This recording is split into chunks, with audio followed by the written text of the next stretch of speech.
ॐ अज्ञानतिमिरान्धस्य ज्ञानाञ्जनशलाकया चक्षुरुन्मीलितं येन तस्मै श्रीगुरवे नमः।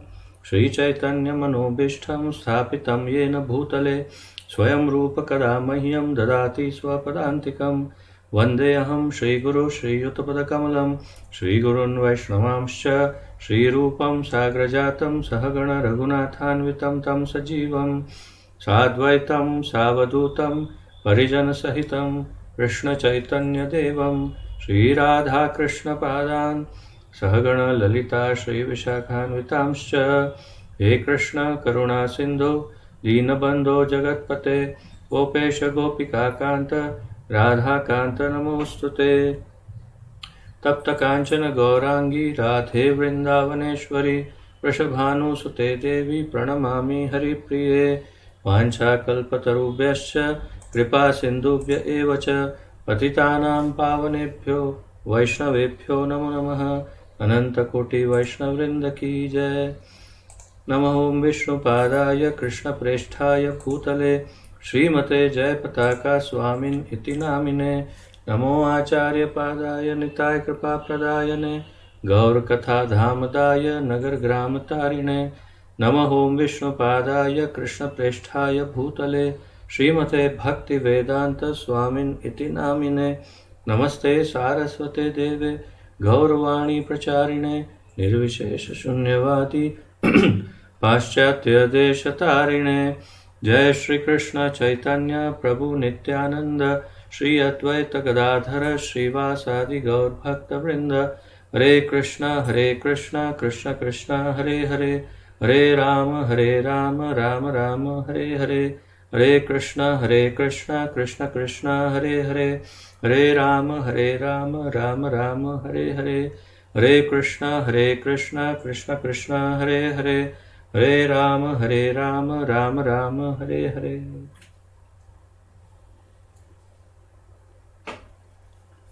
आप सबका स्वागत करता हूं आज के इस अत्यंत महत्वपूर्ण कार्यक्रम में। जैसा कि आप जानते हैं, हम सम्मिलित रूप से श्रीमद् भगवद गीता यथारूप का अध्ययन कर रहे हैं, जो हमारे इस्कॉन के संस्थापक आचार्य श्रीमद् अभय चरणारविंद भक्तिवेदांत स्वामी श्रील प्रभुपाद जी द्वारा लिखित हैं। तो हम अभी भूमिका का अध्ययन कर रहे हैं, जो भगवद गीता के प्रारंभ में भूमिका दी हुई है, और उसके अंतर्गत हम 2 सेशन, अब तक 2 क्लास कर चुके हैं। आज तीसरा क्लास है और उसी भूमिका में हम आगे बढ़ते हैं जहाँ से पिछली बार विराम लिया था, वहीं से आगे बढ़ते हैं। तो आइए आप सब अपनी भगवद गीता में साथ साथ में पढ़ सकते हैं।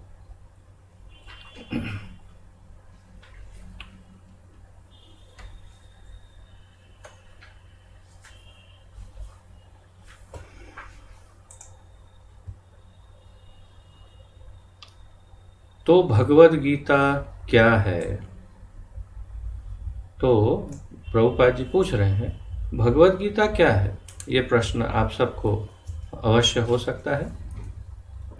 भगवद गीता का प्रयोजन मनुष्य को भौतिक संसार के अज्ञान से उबारना है।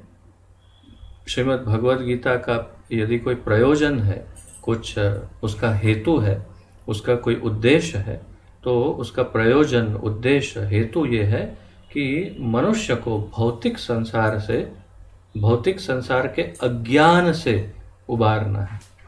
उसका एक और अर्थ हो रहा है कि ये भौतिक संसार जो है वो अज्ञानमय है। तो हम गुरु को भी प्रार्थना करते हैं, ओम अज्ञान तिमिरांधस्य ज्ञानांजन शलाकया चक्षुरुन्मीलितं येन तस्मै श्री गुरुवे नमः। तो इस अज्ञान को हमसे छीन लीजिए, इस अज्ञान के अंधकार से हमें बाहर निकालिए, और ज्ञानमय जो शलाकया, जो अंजन है, उस अंजन को, ज्ञान के अंजन को हमारी आँख में आप डालिए। ऐसा हम गुरुदेव को प्रार्थना करते हैं। तो और ये भौतिक संसार पूरा संपूर्ण रूप से अज्ञानमय, अंधकारमय है। ओम असतो मा सतगमय तमसो मा ज्योतिर्गमय मृत्योर्मा अमृतम गमय। तो असत से सत तक हमें जाना है, मृत से अमृत तक जाना है, और तमस अर्थात अंधकार से ज्योतिर, तमसो मा ज्योतिर्गमय। तो उसका अर्थ है कि ये संसार जो है वो अंधकारमय है और हमें ज्योति की तरफ जाना है। तो प्रभुपाद जी जो कह रहे हैं बिल्कुल उचित है कि ये भौतिक संसार अज्ञान यानी अंधकार मय है, और उससे उबरने के लिए, उससे हमें बाहर निकलने के लिए जो सीढ़ी चाहिए परम आवश्यक, वो है श्रीमद् भगवत गीता। प्रत्येक व्यक्ति अनेक प्रकार के से कठिनाइयों में है। जिस प्रकार अर्जुन भी कुरुक्षेत्र में युद्ध करने के लिए कठिनाई में था। तो आप सबको ये प्रश्न है, क्या आप सब कोई कठिनाई में हैं? तो आप तुरंत उत्तर देंगे कि नहीं, हमें कोई कठिनाई नहीं। परंतु अगर हम अपने जीवन को देखेंगे तो पूरा जीवन जो है हमारा, वास्तव में संपूर्ण रूप से कठिनाइयों से ही भरपूर है, क्योंकि मनुष्य जीवन ही वही है। हम इस दुर्ग में, इस किले में, इस जेल के अंदर बंद है, क्योंकि हम सब बद्ध जीव हैं और दुर्गा के शासन में हैं हम। दुर्गा अर्थात किलेदार या जेलर जिसे कहते हैं। तो और वो जेलर है माया देवी। तो माया देवी के अनुशासन के अंतर्गत हम सब हैं, और हम सब क्या कर रहे हैं? ममे वांछो जीवलोके जीवभूत सनातनः मनः षष्ठानि इंद्रियाणि प्रकृति स्थानि कर्षति। दुख भोग रहे हैं, कर्षति तकलीफ भोग रहे हैं, कर्षति कठिनाई भोग रहे हैं। और प्रभुपाद जी यही कह रहे हैं कि प्रत्येक व्यक्ति अनेक प्रकार से कठिनाइयों में है। किसी को कोई शारीरिक पीड़ा है, किसी को मानसिक पीड़ा है, किसी को सामाजिक पीड़ा है, किसी को आर्थिक पीड़ा है, किसी को सब है, ये सारी पीड़ाएं। लेकिन किसी न किसी प्रकार की पीड़ा अवश्य है, कठिनाई अवश्य है। तो किस प्रकार हम कठिनाई से जहाँ ऐसी जगह जाएं जहाँ कोई कठिनाई ना हो। हम कहेंगे ऐसा कभी हो सकता है? ऐसा हो ही नहीं सकता ना।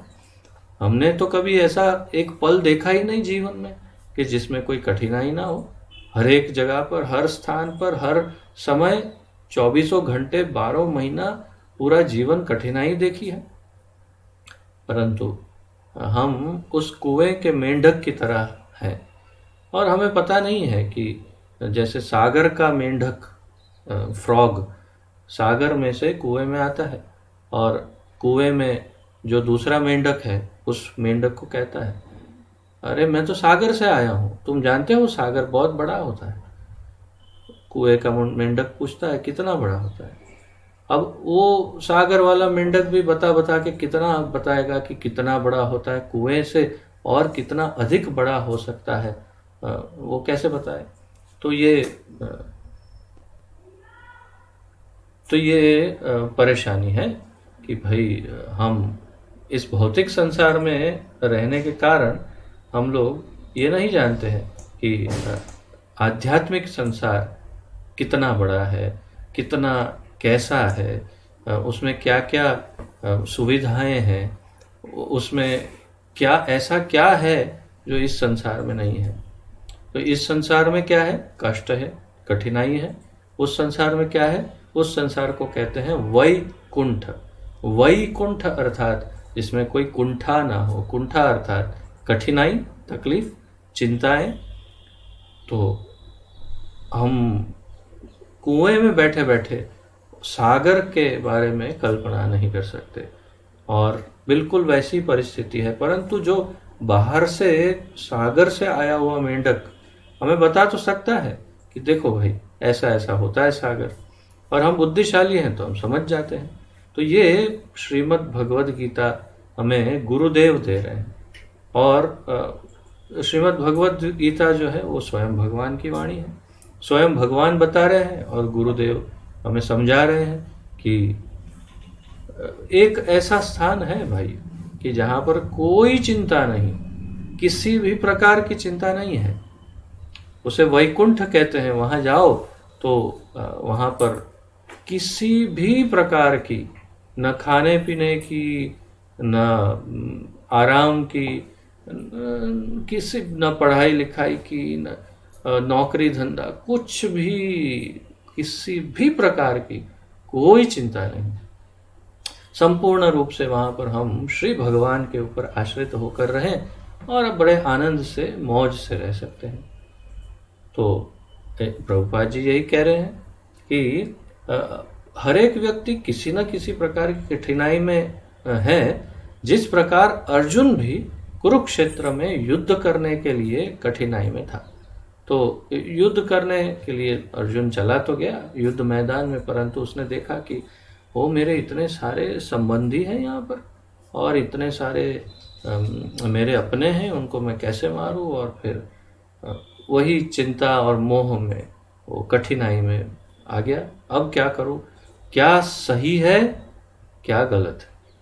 कठिनाई क्या थी, मुख्य कठिनाई उसकी थी क्या उचित है क्या अनुचित है। और जैसे कि इस संसार में लोग करते हैं, वैसा अर्जुन ने भी किया। पहले उसने गुरु को उपदेश दिया। भगवत गीता जब हम पढ़ना आरंभ करेंगे तो आप देखेंगे शुरुआत में अर्जुन उवाच, और फिर अर्जुन ही बोलते हैं, अरे कृष्ण ऐसा हो जाएगा, देखो मैं इनको मार दूंगा, फिर ये सारे लोग मर जाएंगे, फिर उसमें से उनकी पत्नियां विधवा हो जाएगी, फिर बहुत दुखी हो जाएंगी, फिर वो जो पत्नियां हैं वो दूषित भी हो सकती है, फिर उसमें से वर्णशंकर प्रजाएं उत्पन्न हो सकती है, पूरा जगत जो है उसका नाश हो जाएगा और सब लोग दुखी दुखी हो जाएंगे, सब जगह परेशानी। बस वो लेक्चर दे रहा है भगवान को।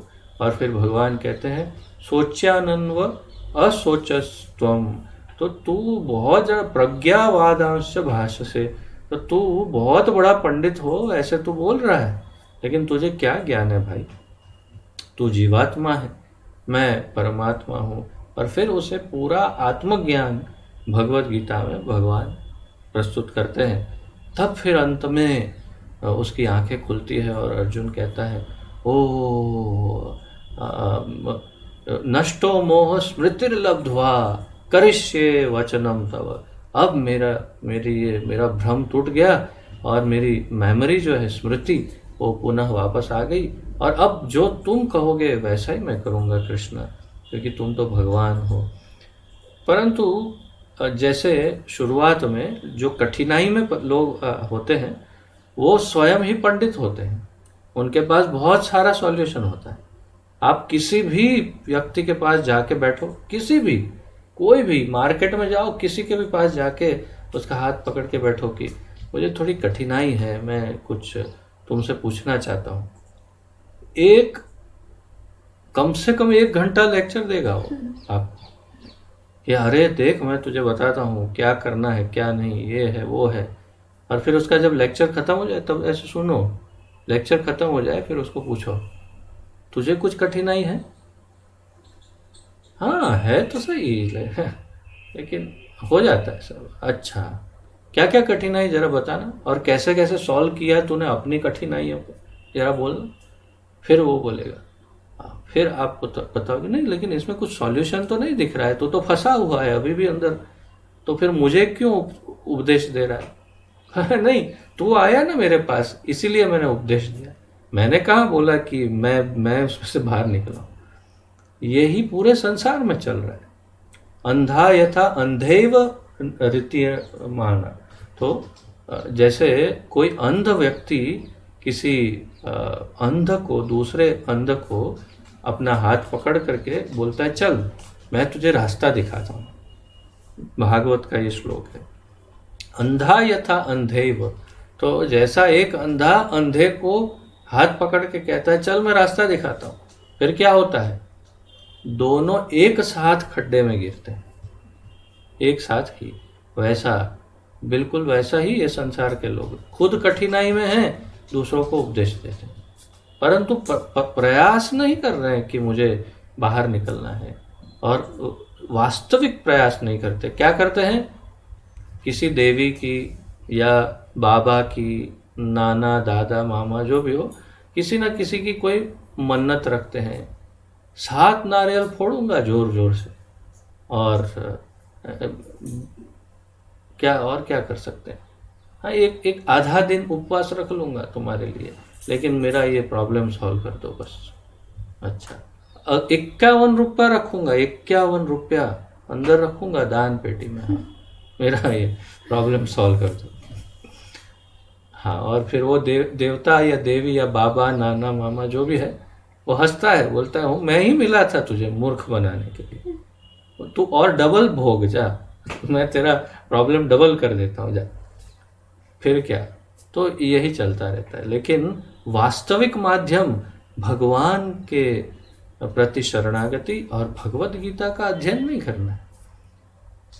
आप किसी को भी जा करके पूछो, अब तो इस्कॉन ने बहुत भगवत गीता बांटी है, अन्यथा आप लोगों को पूछो भगवत गीता है, आपको कहेंगे हाँ है ना, इस्कॉन वाले ने दी है। अच्छा, आपने पढ़ी?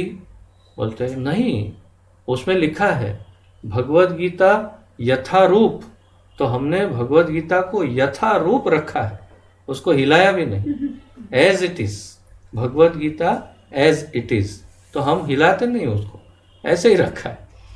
तो फिर तुम्हारा जीवन भी तो एज इट इज ही रहेगा ना, उसको भी थोड़ा हिलाना तो पड़ेगा, भगवत गीता को हिलाओ तब जाके ज्ञान प्राप्त होगा। तो यहाँ पर प्रभुपाद जी यही कह रहे हैं कि अर्जुन भी तकलीफ में था, तो श्री कृष्ण की शरण ग्रहण कर ली उसने, अर्जुन ने, फलस्वरूप इस भगवत गीता का प्रवचन हुआ, तो उसने भगवान की शरण ग्रहण की और भगवान ने फिर उसको ये उपदेश दिया भगवत गीता का। अर्जुन ही नहीं वरन हम में से प्रत्येक व्यक्ति इस भौतिक अस्तित्व के कारण चिंताओं में पूर्ण है, चिंताओं से पूर्ण है। प्रभुपाद जी कह रहे हैं कि इस संसार का प्रत्येक व्यक्ति, अर्जुन क्यों, हम सबके सब पूरी तरह से बहुत सारी चिंताओं से पूर्ण है। हमारा अस्तित्व ही अनअस्तित्व के परिवेश में है। ये समझने योग्य है वाक्य। हमारा अस्तित्व ही अनअस्तित्व के परिवेश में है। परिवेश का अर्थ है कपड़े या जो वेशभूषा धारण किए, तो कपड़े मुख्य रूप से, और अस्तित्व अर्थात मैं हूँ, अनअस्तित्व अर्थात मैं नहीं हूँ। तो हमारा ये जो अस्तित्व है, मैं हूँ, कौन हूँ मैं तो ये भाई, ये बहन, ये व्यक्ति, ये हूँ, फलाना फलाना जो भी है, और ये सब हमारा वास्तव में अनअस्तित्व है जिसको हमने पहन के रखा हुआ है। क्यों? क्योंकि हमारा वास्तविक अस्तित्व क्या है? हम तो एक जीवात्मा है और इस शरीर को हमने धारण किया हुआ है, पहना है, और जब भी मृत्यु आएगी, प्रत्येक जीव की अनंत बार मृत्यु आती है। जितने शरीर आते हैं उतनी मृत्यु आती है, जितने बार शरीर उतनी बार मृत्यु। तो हमारा भी, इस शरीर का भी मृत्यु तो आएगी, और जब मृत्यु आएगी तब ये जो अस्तित्व है हमारा वो नष्ट, भ्रष्ट हो जाएगा संपूर्ण। भगवान भगवत गीता में कहते हैं मृत्यु सर्वहरश्चाहम, मैं मृत्यु बन के आता हूँ और सब कुछ छीन लेता हूँ, भगवान कहते हैं। और तब हमारा ये, मेरी चिंता, ओ मेरा ये, ओ मेरा वो हो गया, और ये सारी चिंताएं तुम चाहे करते रहो, चिंता पकड़ के बैठे रहो, लेकिन चिंता को वहीं रहने दो। तुम मेरे साथ आ जाओ बोलकर मृत्यु ले जाएगी, आ जाओ, तुम्हारा ये शरीर और तुम्हारी चिंता सब इधर छोड़ दो, आओ मेरे साथ। तो हम कहेंगे नहीं, तो कहेंगे इसीलिए तो मैं यमदूत को लेके आया, 3 यमदूत आए साथ में रस्से ले करके। आप शास्त्रों में पढ़िए, बहुत स्पष्ट रूप से लिखा है कि किसी भी सामान्य जीव को लेके जाने के लिए कम से कम 3 यमदूत आते हैं, और उनके हाथ में यम पाश होता है, रस्सियां होती है, वो जीवात्मा के गले में डालते हैं और शरीर से उसे खींच के निकालते हैं। और तब शास्त्रों में लिखा है कि एक साथ 40,000 40,000 बिच्छू डंक मार रहे हो, ऐसी पीड़ा होती है शरीर से बाहर निकलते समय। अर्थात मृत्यु की का अनुभव जो है शास्त्रों के अनुसार 40,000 बिच्छुओं के डंक जैसा है। एक साथ 40,000 बिच्छू डंक मार, आप कल्पना ही करो। इस आप में से किसी को यदि अनुभव हो एकाध बिच्छू डंक मारने का, तब आपको पीड़ा का अनुभव होगा। उसको 40,000 बार गुना कर दो, उतनी पीड़ा क्यों होती है? सामान्य जीवात्मा को, क्योंकि वो शरीर छोड़ के जाना नहीं चाहता, तब उसे खींच के निकालते हैं, इसीलिए इतनी पीड़ा होती है। और एक भगवान के भक्त को ये यमराज जी ने श्रीमद् भागवत में वार्निंग दी है अपने यमदूतों को, वार्निंग, और कहा है कि जो भगवान के भक्त हैं उनके सामने भी मत देखना, उनके सामने भी नहीं देखना। और जो भगवान के अभक्त हैं उनको क्या करना? तो तान आनय ध्वमस, तो उनको घसीट घसीट करके मेरे पास लेके आना। यमराज कहते कौन? कृष्ण चेतश्च न स्मरति तच्चरणारविंदम, जिनके हृदय में कभी भी भगवान के चरण कमल का कभी कोई स्मरण नहीं हुआ हो, शिर न नमति, जिनका कभी सर भगवान कृष्ण के सामने झुका ना हो, जिनकी जिह्वा न वक्ति तद गुण नाम ध्येयम, जिह्वा न वक्ति तद गुण नाम ध्येयम, भगवान का नाम उनके जिह्व पे कभी नहीं आया। कृष्ण का नाम जिनके जिह्वा पे नहीं आया, हृदय में कभी चरण, भगवान के चरण की स्थापना नहीं की, जिनका सर कभी भगवान के सर, ऐसे जो हैं तान आनय, उनको खींच के ले आना। और जो भगवान के भक्त हैं उनके सामने देखना भी नहीं। तो इसलिए जब भगवान का भक्त है उसे लेने के लिए भगवान या उनके दूत, जैसे नारायण के दूत, विष्णु दूत जिसे कहते हैं वो, या फिर गरुड़ देव या विमान, ऐसे अलग अलग, अर्थात भगवान या तो स्वयं गुरुदेव, अगर वो देह में नहीं हो तो कभी कभी गुरुदेव। मैं आपको अलग अलग ऑप्शंस बता रहा हूँ कि जीव के, एक भक्त की उन्नति के अनुसार उसे कोई न कोई लेने आता है, और वो भी अत्यंत आनंद पूर्वक उस शरीर को बिल्कुल आसानी से त्याग करके चला जाता है। कोई बिच्छू डंक वंक कुछ नहीं, कोई पीड़ा नहीं, परंतु तभी ये संभव है अगर भगवान का भक्त हो। अगर भगवान का भक्त ना हो तो ये यमदूत खींच के ले जाते हैं, यम पाश में बांधकर, और घसीट घसीट के ले जाते हैं। और जिन लोगों ने मृत्यु का अनुभव किया और फिर पुनः जीवित हुए, उन लोगों की जुबानी सुनना चाहिए। इंटरनेट पूरा भरा पड़ा है ऐसे अनुभवों से, कि जिसके अंदर ऐसे लोगों ने स्वयं कहा कि हमें क्या अनुभव हुआ, यमदूत आए और हमको खींच खींच के ले गए, और ये सब अनुभव कहा है। और बिल्कुल अब स्पष्ट हो गया है कि उसमें कोई दो राय नहीं, कि जो शास्त्र में लिखा है वही सत्य में होता है। जैसे मैं कुछ समय पूर्व आपको एक अन्य मेरे क्लासों में बता रहा था कि श्रील भक्ति सिद्धांत सरस्वती ठाकुर के एक शिष्य, हमारे प्रभुपाद जी के एक गुरु भाई जो थे, तो भक्ति सिद्धांत सरस्वती ठाकुर के तिरोभाव के बाद उन्होंने भक्ति छोड़ दी, और उन्होंने मांसाहार और मदिरा पान और बाकी सब कार्य आरंभ कर दिए, भक्ति छोड़ दी उन्होंने। और एक दिन उनकी मृत्यु हो गई। फिर उनको जब स्मशान में ले गए, और जब उनकी चिता को अग्नि देने ही वाले थे, तो अचानक जाग गए तो सब डर गए, अरे भूत हो गया, ये हो गया, वो हो गया। और उन्होंने कहा नहीं कोई भूत नहीं, तुम सुनो मैं बताता हूँ क्या हुआ। और वो जीवित हो गए वापस। फिर उन्होंने कहा, पूरी कथा बताई कि मुझे यमदूत लेने आए, और जैसा शास्त्रों में बताया वैसे ही मुझे घसीट करके, बांध करके लेके जा रहे थे।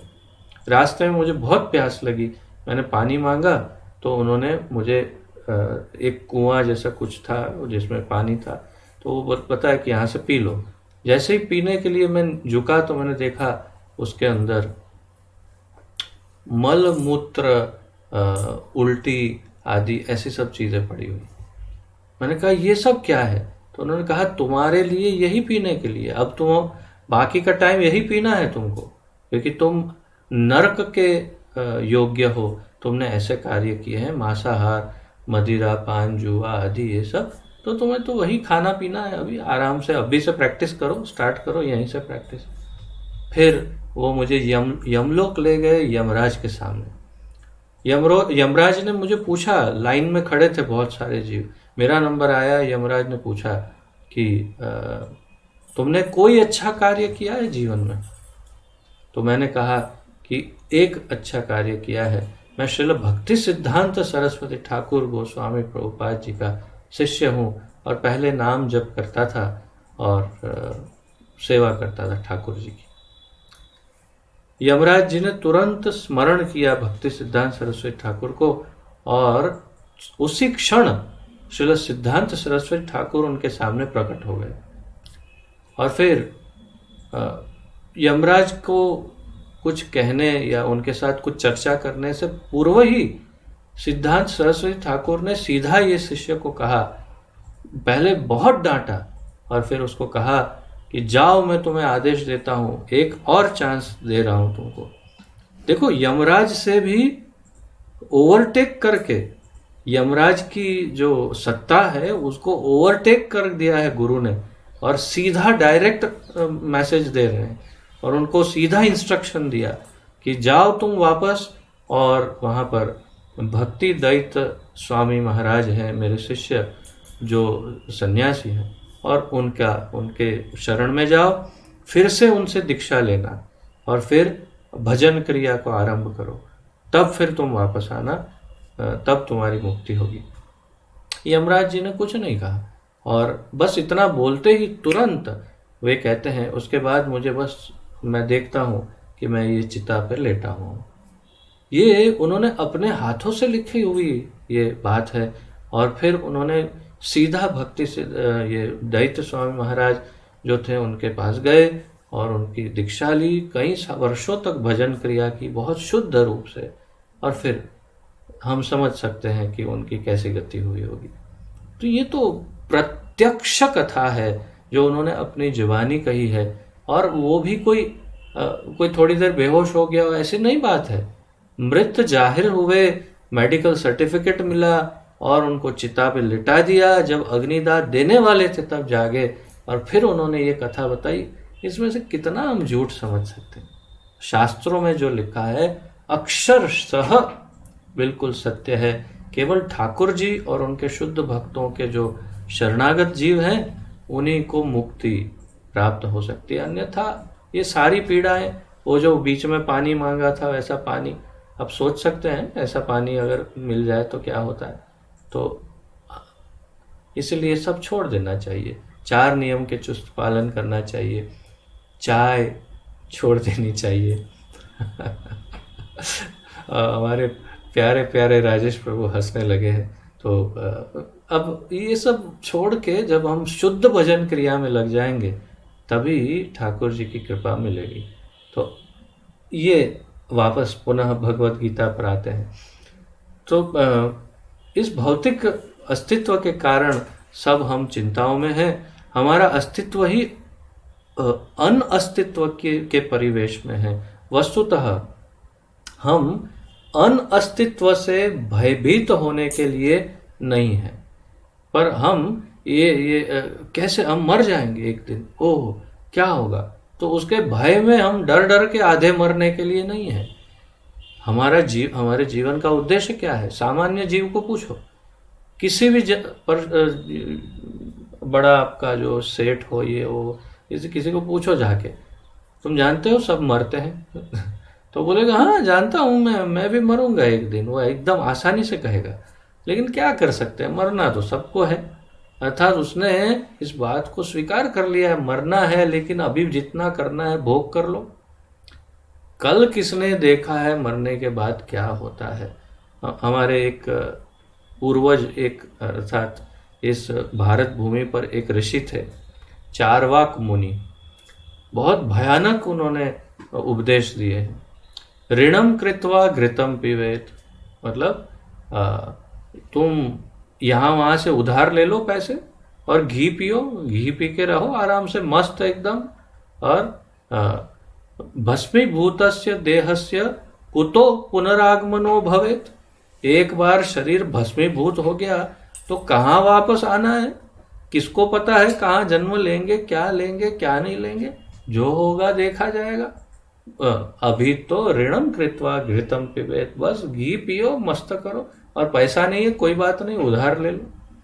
ऐसे ऐसे भी ऋषि हुए हैं हमारे। तो उन्होंने ये उपदेश दिया कि बस मौज करो, कल किसने देखा। ये सामान्य संसार पूरा चारवाक से ही भरा पड़ा है। सारा संसार चारवाक से भरा है। अभी मस्ती करो, मौज करो, जलसा करो। अभी आपका गुजरात का हमारा शब्द जलसा करो ना भाई, कल किसने देखा है, मजा करो बस। हाँ, फिर आपको पिलाएंगे रास्ते में वो स्पेशल जूस, यम के दूध, तब मजा करना, तब बड़ी मजा आएगी। तो हमारा ये, और किसी को भय लगता है कि भाई क्या होगा, मृत्यु, हाँ मौत आएगी, क्या होगा। तो ऐसे डर के जीने से और बिल्कुल निडर हो जाने से, टालने से कुछ फर्क नहीं पड़ेगा। हमारा अस्तित्व सनातन है, अर्थात हम कभी नहीं मरने वाले, प्रभुपाद जी कह रहे हैं। लेकिन हम किसी न किसी कारण से असत में डाल दिए गए हैं। हम असत में डाल दिए गए, अर्थात हम सत में नहीं असत में गिरे हैं। क्षमा करें।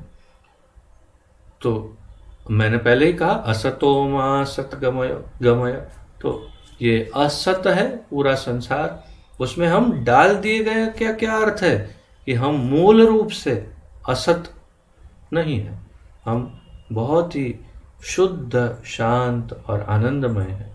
तो फिर क्यों यहाँ पर आए? असत का अर्थ उससे है जिसका अस्तित्व नहीं है। तो असत, जो सत्य नहीं, उसे असत कहते हैं। तो हम इस असतमय संसार अर्थात असत्य संसार, असत्य का क्या अर्थ है? असत्य का अर्थ मायावादी जैसे सोचते हैं वैसा नहीं कि ये तो सब मिथ्या ही है, झूठ है। झूठ नहीं है, थप्पड़ मारो तो बराबर लगती है।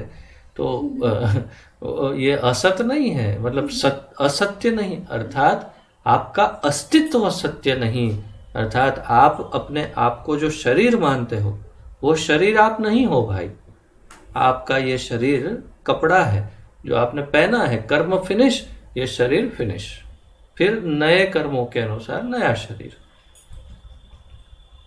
कष्ट भोगने वाले अनेक मनुष्यों में केवल कुछ ही ऐसे हैं जो वास्तव में अपनी स्थिति जानने के जिज्ञासु है। अब ये देखिए, जैसे मैंने कहा, अब सेठ जी से पूछो, सेठ जी बोले मरना तो सबको है, जलसा करो।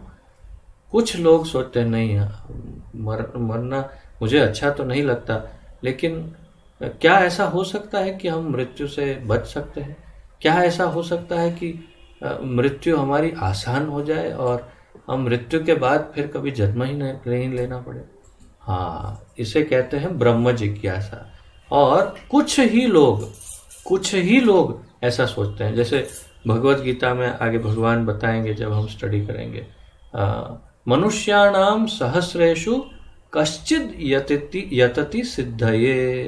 तो हजारों मनुष्यों में से कोई एक ऐसा सोचता है कि हाँ, कुछ सिद्धि प्राप्त करनी है, आध्यात्मिक सिद्धि। यतताम अपि सिद्धानाम कश्चिन माम वेत्ति तत्वतः, भगवान कहते हैं कि ऐसे हजारों सिद्धों में से कोई विरला ही, कोई एकादा ही ऐसा निकलेगा जो मुझे, जैसा मैं हूँ वैसा मुझ भगवान को पहचान पाएगा। तो अर्थात कि वो भक्त बनेगा, अर्थात वो लाखों करोड़ों में से कोई एक भक्त बनेगा। जैसे भागवत में भी एक बहुत सुंदर श्लोक है, मुक्तानाम अपि सिद्धानाम नारायण परायणः। और उस श्लोक में भी वही कहा है कि बहुत सारे हजारों हजारों हजारों मनुष्यों में से कोई एक ही, मुक्तानाम अपि सिद्धानाम, बहुत सारे मुक्त जीवों में, बहुत सारे सिद्ध जीवों में नारायण परायण कोई एकादा ही होता है, सब नहीं होते हैं। तो भगवान की शरण ग्रहण करने के लिए, तो यहाँ प्रभुपाद जी तो उन्हीं सामान्य मनुष्यों की बात कर रहे हैं कि उन सामान्य मनुष्यों में से कोई ऐसा होता है जो जिज्ञासु होता है, जैसे कि वे क्या है, वे इस विषम स्थिति में क्यों डाल दिए गए, आदि आदि ऐसा सोचते हैं कोई। आप में से किसी ने शायद कभी सोचा होगा कि मैं हूँ कौन, मैं ये शरीर में क्यों हूँ, या तो मैं ये शरीर हूँ या नहीं हूँ। हो सकता है कभी सोचा हो, और कैसे मैं इससे बाहर निकलूं। जब तक मनुष्य को अपने कष्टों के विषय में जिज्ञासा नहीं होती, तब तक उसे यह अनुभूति नहीं होती कि वह कष्ट भोगना नहीं, अपितु सारे कष्टों का हल ढूंढना चाहता है। उसे सिद्ध मानव नहीं समझना चाहिए। तो किसी व्यक्ति को सिद्ध नहीं समझ सकते कब तक, जब तक वो ये नहीं सोचता कि मैं ये कष्टों से बाहर निकल करके मुझे मेरा वास्तविक कार्य क्या है, मेरी वास्तविक पहचान क्या है, मैं क्यों यहाँ कष्ट भोग रहा हूँ। ये सब जो समझना नहीं चाहता वो कभी सिद्ध नहीं हो सकता। मानवता तभी शुरू होती है, मानवता तभी शुरू होती है जब मन में इस प्रकार की जिज्ञासा उदित होती है। मानवता, ये शब्द आजकल बड़ा कॉमन हो गया। वो मुझे स्मरण हो रहा है, वो फिल्म का एक्टर है सलमान खान, तो वो कभी कभी वो टी शर्ट पे, उनके टी शर्ट पे लिखा हुआ रहता है बीइंग ह्यूमन। बीइंग ह्यूमन मतलब मानव बनना। मानव बनना क्या है भाई, आप उसको पूछो तो कहेंगे कि हाँ, गरीबों की सेवा करनी चाहिए, को कुछ दान वान देना चाहिए, कुछ अच्छे रहना चाहिए। वाह। तो यहाँ पर प्रभुपाद जी अलग ही कह रहे हैं, मानवता वो नहीं है। मानवता क्या है? तो आहार निंद्रा भय मैथुनम च सामान्यम एतत् पशुभिर नराणाम। आहार खाना खाना, निंद्रा सो जाना, भय अपना आरक्षण करना, घर बनाना या ऐसा, और मैथुनम च तो अपने बच्चों की उत्पत्ति करना, प्रजोत्पत्ति करना। सामान्यम एतत्, ये सब कॉमन है, सेम है, किसमें? पशु भी नराणाम, मनुष्यों में और पशुओं में सेम है ये चारों वस्तु, आहार निद्रा भय और मैथुन। तो फिर क्या अलग है? धर्म्यम ही तेषाम अधिको विशेषो धर्मेन हीन पशु भी समान। एक धर्म ही ऐसा है जो पशु में नहीं है। किसी भी प्रजाति के कोई भी पशु पक्षी जलचर कुछ नभचर कुछ भी, किसी में धर्म नहीं होता। आहार निंद्रा भय और मैथुन होता है, परंतु जो मनुष्य में भी धर्म ना हो वो मनुष्य नहीं। धर्मे नहीं न पशु भी समान, उसे पशु ही समझना चाहिए। जिस मनुष्य में धर्म ना हो उसे पशु मानना चाहिए।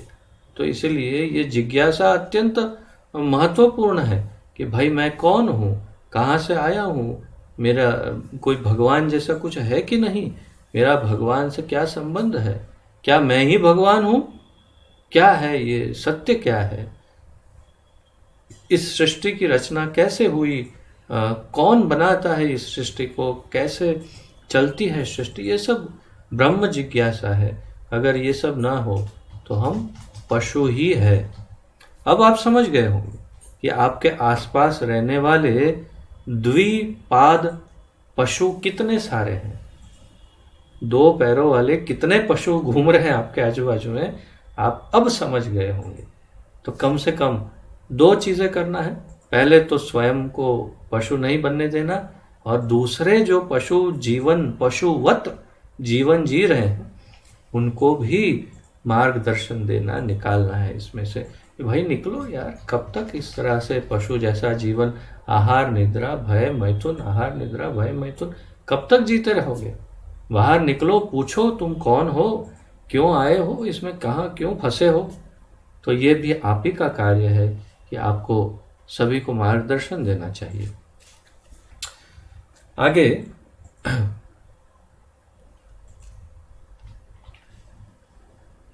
ब्रह्म सूत्र में इस जिज्ञासा को ब्रह्म जिज्ञासा कहा गया है। अथातो ब्रह्म जिज्ञासा, अथातो ब्रह्म जिज्ञासा, अथः अत अतः ब्रह्म जिज्ञासा, अर्थात ये वही ब्रह्म जिज्ञासा है। कौन सी? मैं कौन हूँ, कहाँ से आया हूँ, मेरा मूल स्वरूप क्या है, मेरी पहचान क्या है, हु एम आई, मैं कौन हूँ, वही ब्रह्म जिज्ञासा है। मनुष्य के सारे कार्यकलाप असफल माने जाने चाहिए यदि वह परब्रह्म के स्वभाव के विषय में जिज्ञासा न करे। यदि कोई मनुष्य परब्रह्म के स्वभाव के विषय में जिज्ञासा यदि न करे, क्षमा करिए,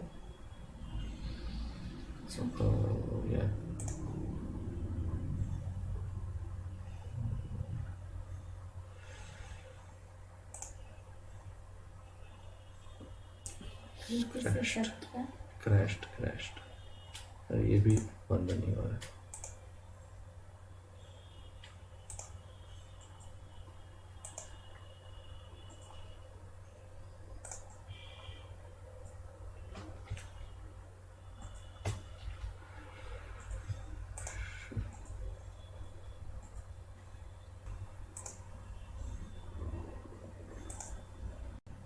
तो प्रभुपाद जी कहते हैं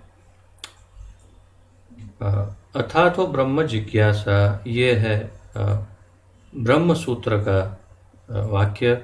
मनुष्य के सारे कार्यकलाप असफल माने जाने चाहिए यदि वह परब्रह्म के स्वभाव के विषय में जिज्ञासा न करे।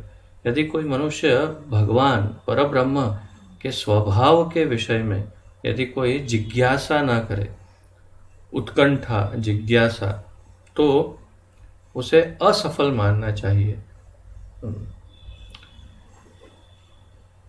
अतएव जो लोग यह प्रश्न करना प्रारंभ कर देते हैं कि वे क्यों कष्ट उठा रहे हैं, या वे क्या हैं, वे कहाँ से आए हैं और मृत्यु के बाद कहाँ जाएंगे, वे ही भगवद गीता समझने के सुपात्र विद्यार्थी हैं।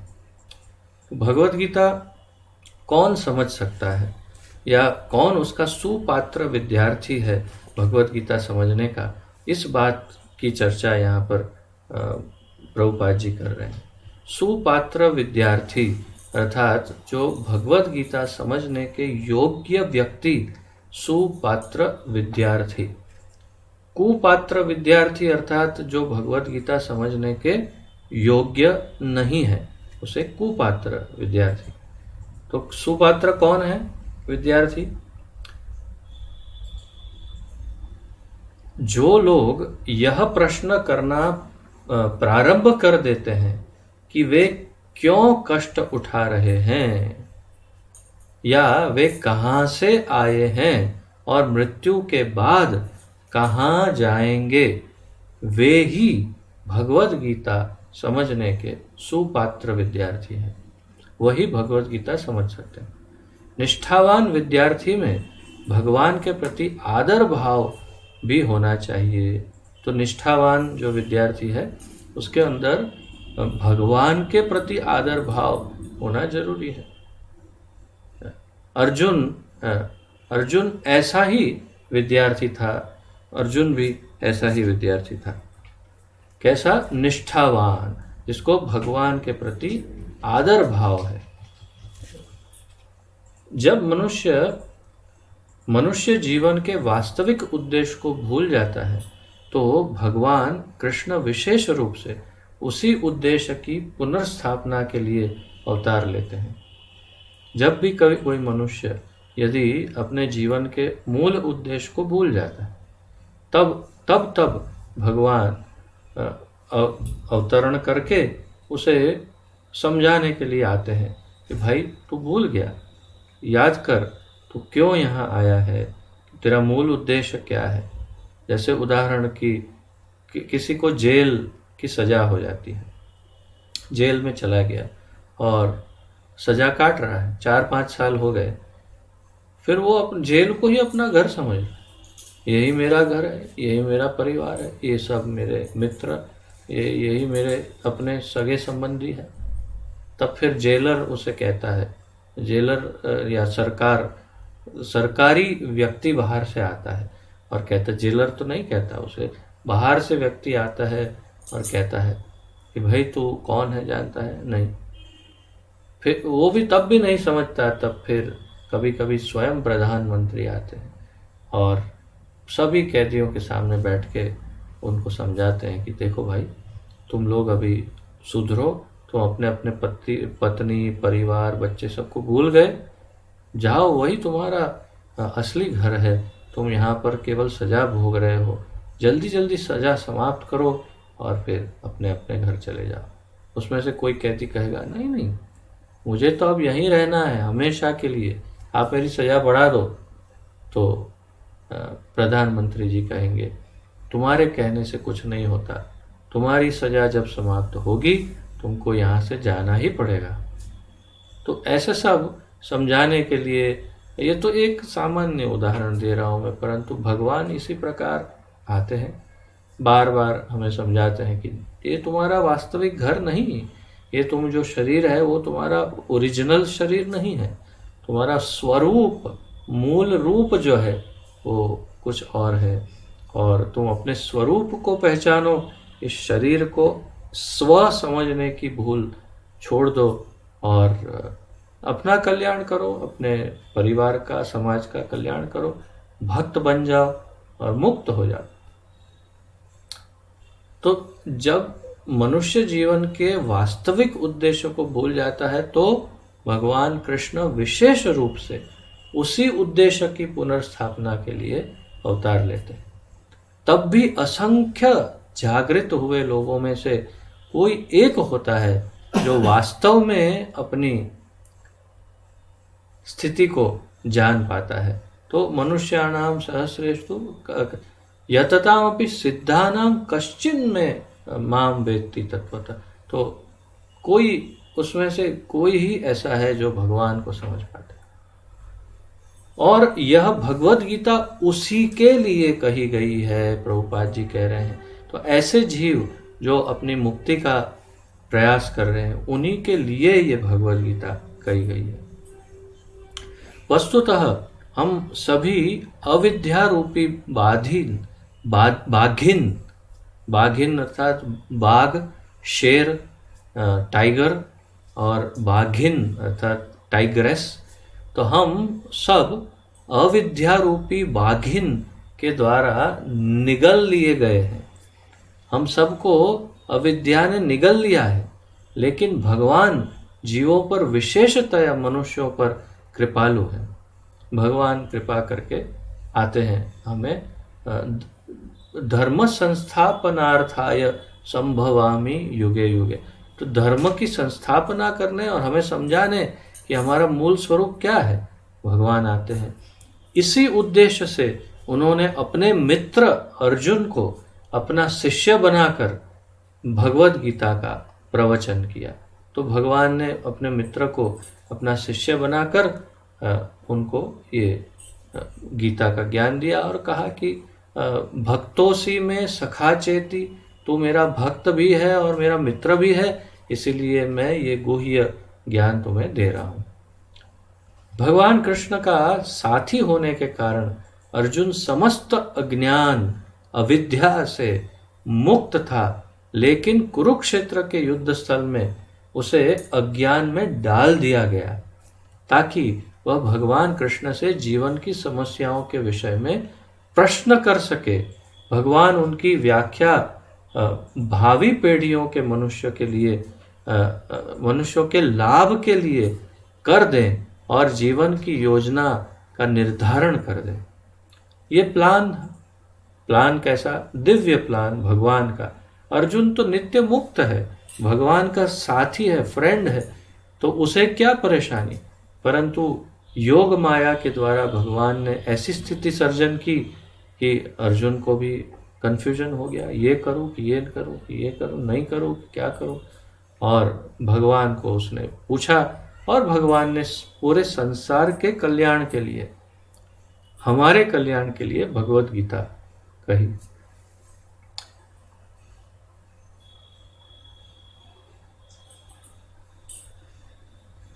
तब मनुष्य तद अनुसार कार्य कर पाएगा और मानव जीवन के उद्देश्य को पूर्ण कर सकेगा। तभी जीवन मनुष्य जो है भगवत गीता के अनुसार अपने जीवन को जिएगा और हमारा जो उद्देश्य है मानव जीवन का उसे पूर्ण कर पाएगा। भगवत गीता की विषय वस्तु में 5 मूल सत्यों का ज्ञान निहित है। तो सबसे महत्वपूर्ण बात है, जो आप में से कुछ भक्त जो ऑलरेडी नोट्स लिख रहे हैं उनके लिए अब लिखना यहाँ से प्रारंभ हो सकता है, और जो नहीं लिख रहे हैं उन सबसे निवेदन है कि अब अगले क्लास से आप अवश्य ही नोट्स लिखिएगा, क्योंकि ये पूरी भगवत गीता का बहुत ही गहन अध्ययन हम करने वाले हैं और इसमें आप बहुत सारी महत्वपूर्ण नोट्स लिख सकते हैं, जो भी आपको महत्वपूर्ण लगे या हम आपको निर्देशित करें कि ये महत्वपूर्ण हो सकता है। तो भगवत गीता का ये एक बहुत ही महत्वपूर्ण अंग है और एक योजना है बहुत महत्वपूर्ण। हमारे एक बहुत अच्छे भक्त मित्र हैं, बहुत ही उन्नत भक्त मित्र हैं, उन्होंने क्विज बनाई है भगवत गीता पर। क्विज अर्थात प्रश्नोत्तरी। और जब हम इस भूमिका का अध्ययन पूर्ण करेंगे तब हम आप सबको उस क्विज को करने के लिए कहेंगे।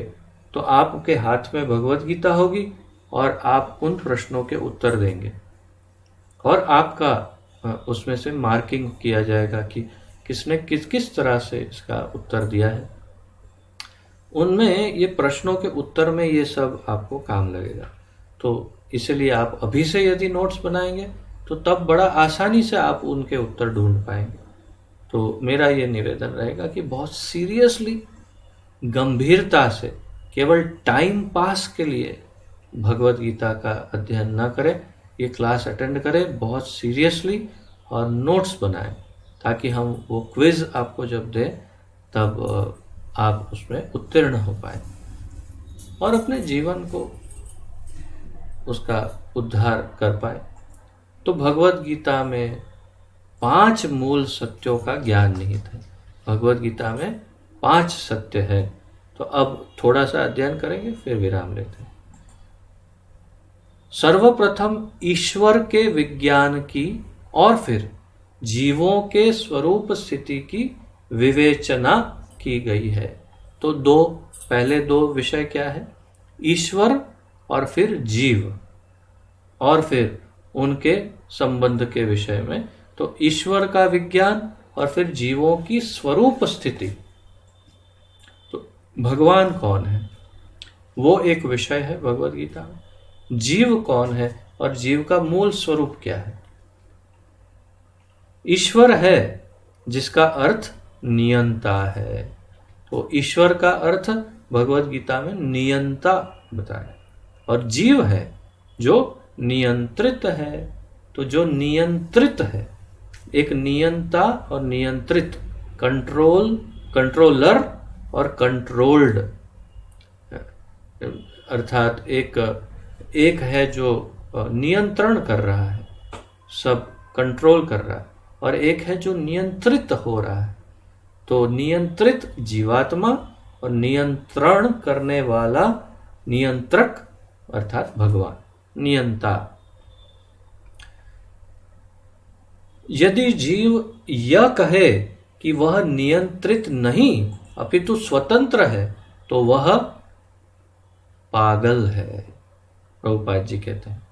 प्रभुपाद जी कहते हैं अगर कोई कहे मैं नियंत्रित नहीं, मैं तो स्वयं नियंत्रक हूँ, नियंता हूँ, मैं ही सब कंट्रोल करता हूँ, तो पागल समझना चाहिए। जीव सभी प्रकार से कम बद्ध जीवन में तो नियंत्रित है। तो हम सब इस संसार में सब नियंत्रित है, कंट्रोल्ड है। किससे?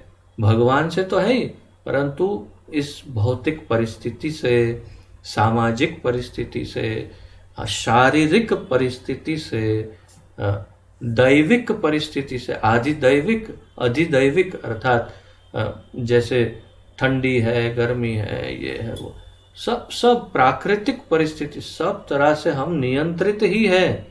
हम स्वतंत्र नहीं है। कोई नहीं कह सकता हम स्वतंत्र हैं, अन्यथा वो पागल माना जाएगा। अतएव भगवद गीता की विषय वस्तु ईश्वर सर्वोच्च नियंता तथा जीव नियंत्रित जीवात्माएं से संबंधित है। तो भगवद गीता में नियंता और नियंत्रित के विषय में ज्ञान है। इसमें प्रकृति, भौतिक प्रकृति, काल, समस्त ब्रह्मांड की कालावधि या प्रकृति का प्राकट्य तथा कर्म अर्थात कार्यकलाप की भी व्याख्या है। तो पहले दो विषय है ईश्वर और जीवात्मा। तीसरे तीन जो विषय हैं वो कौन से हैं?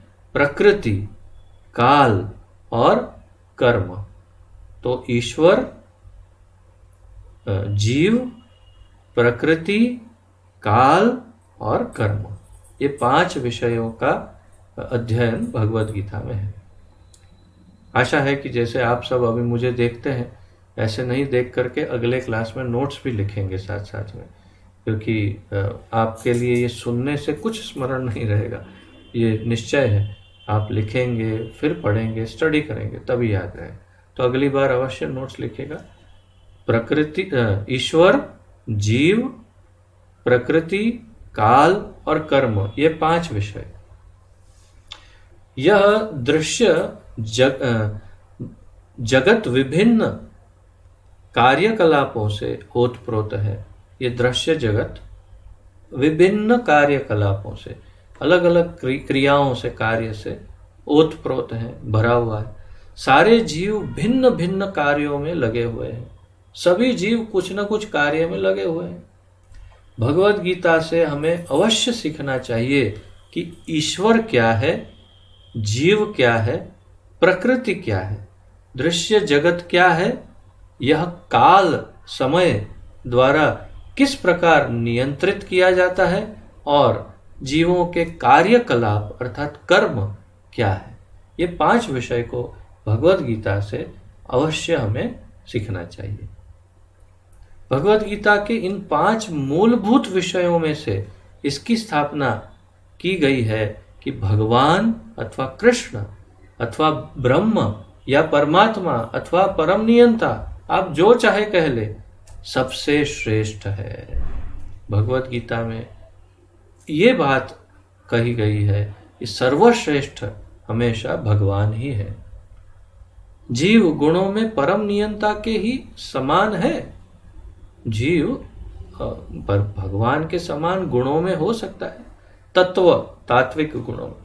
उदाहरणार्थ जैसा कि भगवद गीता के विभिन्न अध्यायों में बताया जाएगा, भगवान भौतिक प्रकृति के समस्त कार्यों से के ऊपर नियंत्रण रखते हैं।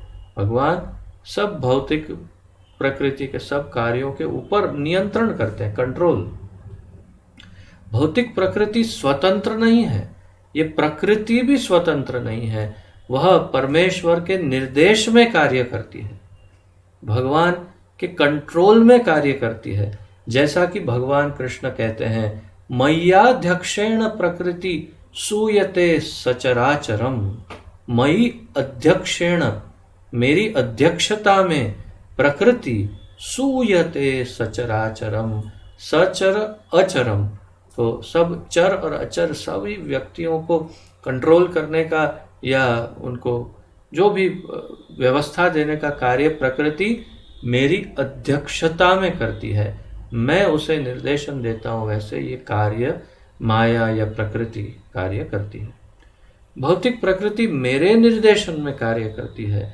जब हम दृश्य जगत में आश्चर्यजनक घटनाएं घटते देखते हैं तो हमें यह जानना चाहिए कि इस दृश्य जगत के पीछे एक नियंता है।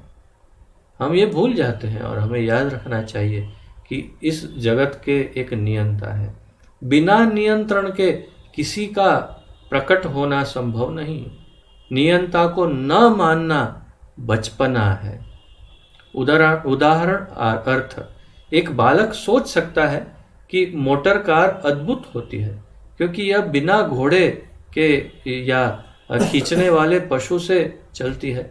कोई बच्चा सोच सकता है कि कार के आगे कोई बैल या घोड़ा या कुछ नहीं, अपने आप चलती है, ओह अद्भुत है। किंतु समझदार व्यक्ति मोटर कार की अभिनियंत्रक व्यवस्था से परिचित होता है, परंतु बड़े लोग समझते हैं कि हाँ, इसमें इंजन है, पेट्रोल है और एक ड्राइवर होता है, तभी ये मोटर चलती है। वह सदैव जानता है कि इस यंत्र के पीछे एक व्यक्ति, एक चालक होता है, एक ड्राइवर अवश्य होता है।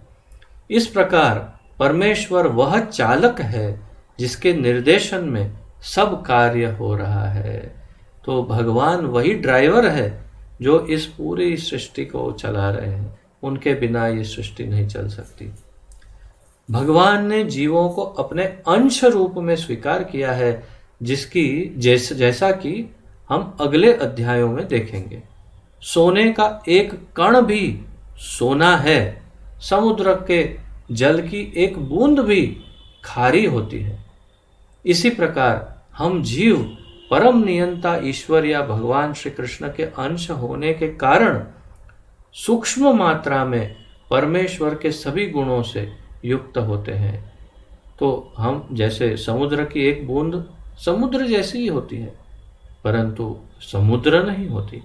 सोने का एक छोटा सा हिस्सा, वो भी सोना ही है, परंतु उसे हम बहुत बड़ा एक गहना नहीं मान सकते।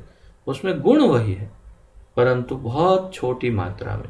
तो ऐसे ही हम भी भगवान के जैसे छोटे छोटे गुणों से युक्त हैं।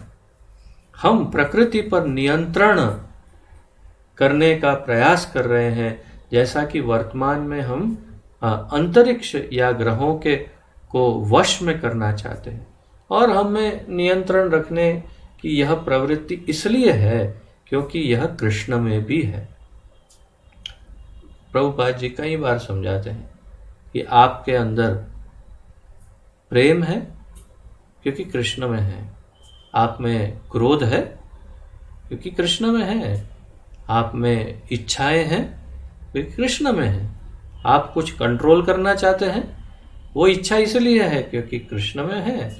तो हम छोटे अंश हैं, इसलिए हम में भी वैसी ही इच्छाएं गुण हैं, परंतु भगवान वास्तविक कंट्रोलर है और हम केवल इच्छा करते हैं, लेकिन हम भगवान की तरह नहीं हो सकते।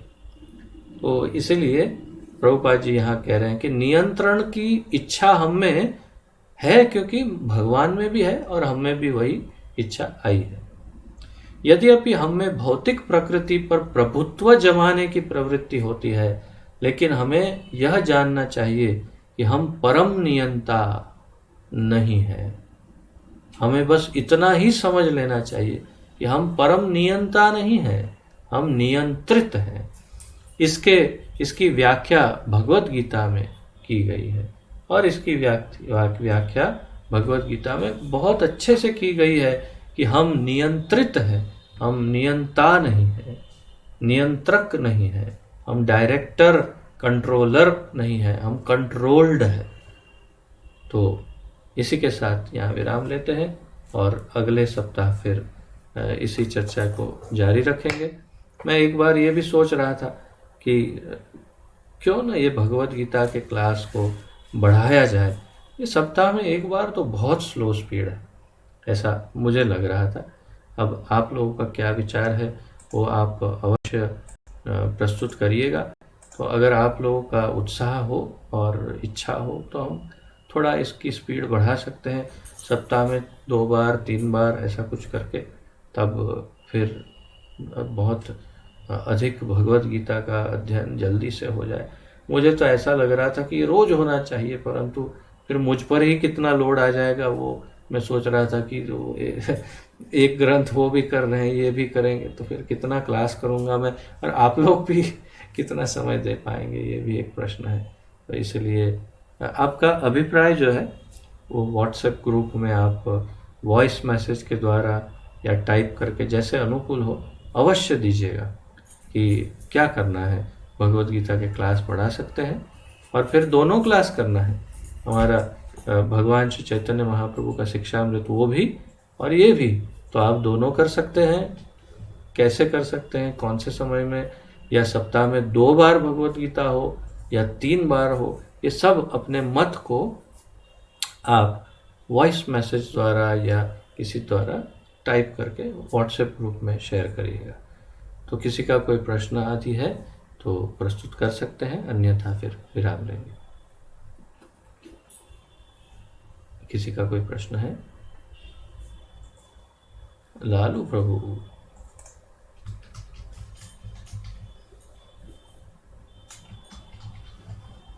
बोलिए। आवाज नहीं आ रही है आपकी। आप अनम्यूट हैं लेकिन आवाज नहीं आ रही है। ईयरफोन लगाया हुआ है तो ईयरफोन निकाल दीजिए।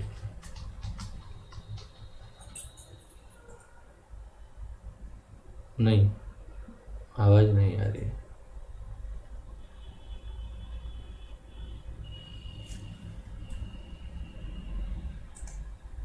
देखिए, आप एक बार और प्रयास करिए। अब बोलिए। हाँ, अब आई आवाज, बताइए। हाँ जी, आ रही है, बताइए। बोलिए। उसको नहीं आ रही है कि आपकी आवाज।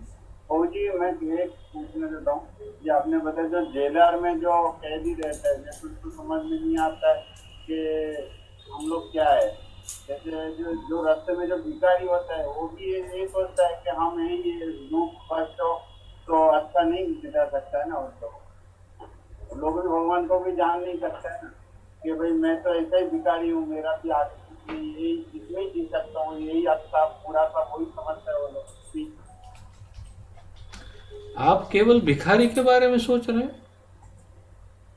आप केवल भिखारी के बारे में सोच रहे हैं? इस संसार का कौन सा जीव ऐसा है जो ये नहीं सोच रहा है? एक जीव तो बताओ, कौन सा ऐसा जीव है जो ये नहीं सोचता कि मैं जो हूं वही ठीक है, सब सही है। उसका उदाहरण हमारे शास्त्रों में है। एक बार इंद्र को श्राप लगा कि जाओ तुम पृथ्वी पर जाकर सुअर बन जाओ। सुकर बन गया, पिग। और फिर बस फिर तो क्या है, पिग होता है तो उसका संसार भी होता है। तो धीरे धीरे उसका संसार हो गया, फैमिली हो गया। और फिर ब्रह्मा जी को लगा कि अब इसका टाइम पूरा हो गया, इसको लेके जाना चाहिए, वापस इंद्र बना देते हैं। गए उसके पास और कहा कि इंद्र इंद्र। उसने कहा कौन है, कौन है? हाँ, आप कौन हो? मैं ब्रह्मा, तुम इंद्र हो, चलो तुम्हारा स्वर्ग लोग इंतजार कर रहा है। बोले नहीं नहीं, अभी डिस्टर्ब मत करो, यहाँ मेरा बहुत अच्छा सब कार्य चल रहा है, पूरा फैमिली सेट किया है मैंने बहुत बढ़िया से, और मेरी बहुत सुंदर एक सुकरी भी है, और मेरे छोटे छोटे पिग बच्चे भी हैं, और हम बहुत अच्छा रोज मल और सब खाते हैं, और हमें बहुत आनंद आ रहा है। ये संसार में मुझे डिस्टर्ब मत करो, और मैं वास्तव में कोई इंद्र बिंद्र नहीं, मैं ये शुकर ही हूँ, इसलिए आप डिस्टर्ब मत करो। अब जब इंद्र शुकर के वेश में शुकर समझ सकता है अपने आप को, तो आप भिखारी की क्या बात कर रहे? कौन सा जीव ऐसा है जो इस माया के संसार में आके अपने आप को शरीर और अपने आप को अनुकूल नहीं समझता? यही मेरा जीवन है, यही सब बढ़िया है, और ये दुखों के साथ ही जीना मेरा जीवन है, ऐसा लगभग सभी सोचते हैं। और जब उसे जबरदस्ती निकालते हैं यम के दूत, तब उसकी आंख खुलती, ओ मैं ये शरीर नहीं था, मुझे लगा था मैं शरीर हूँ। तो तब तक वो इसमें से बाहर नहीं निकलते। या फिर भगवत गीता पढ़ के गुरु की शरण ग्रहण करके, भगवान की शरण ग्रहण करके समझ सकता है, जैसे आप लोग सब समझ रहे हैं, तब भी वो समझ सकता है। तो हम इस प्रकार उनके लिए, सबके लिए, सभी जीवों के लिए प्रार्थना कर सकते हैं। और जिसको प्रचार कर सकते हैं उनको बताना चाहिए कि आप ये शरीर नहीं, इसमें से बाहर निकलो, ये लो भगवत गीता और पढ़ो। ये हमारा उत्तरदायित्व है। ठीक है, आपका प्रश्न का उत्तर मिला? ठीक। और किसी का कोई प्रश्न हो तो पूछिए, अन्यथा विराम लेते।